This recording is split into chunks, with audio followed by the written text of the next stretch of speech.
यावर्षी 23 जानेवारीला शिवसेनेचं शिबिर हे नाशिकला होणार आहे आणि त्याच संध्याकाळी 23 जानेवारीला अनंत कान्हेरे मैदान गोल्फ क्लब इथे शिवसेनेची जाहीर सभा सुद्धा आम्ही घेणार आहोत।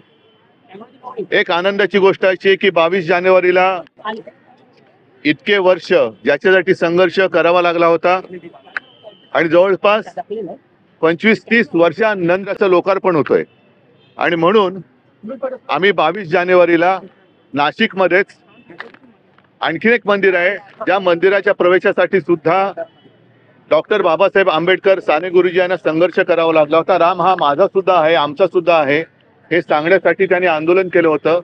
साधारणतः 6:30च्या सुमारास संध्याकाळी 22 जानेवारीला आम्ही काळाराम मंदिरात जाऊ आणि नंतर एक 7:30च्या सुमारास आपल्याला सर्वांना कल्पना आहे की प्रभू रामचंद्र हे पंचवटीला सुद्धा काही काळ वास्तव्यास होते। त्यांच्या त्या वास्तव्याने पुनीत झालेला तो सगळा परिसर आहे आणि हे पावित्र्य लक्षात घेऊन आम्ही त्याच दिवशी संध्याकाळी 7:30ला गोदातीरी एक मोठी महाआरती सुद्धा घेणार आहोत।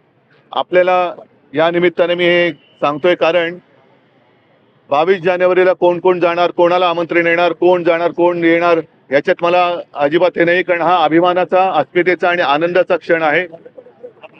माझी एकच विनंती मी काही दिवसापूर्वी पण केली होती की राम मंदिराचं लोकार्पण हा कार्यक्रम हा पूर्णपणे धार्मिक आणि अस्मितेचा असावा, त्याला राजकीय रंग येऊ नये।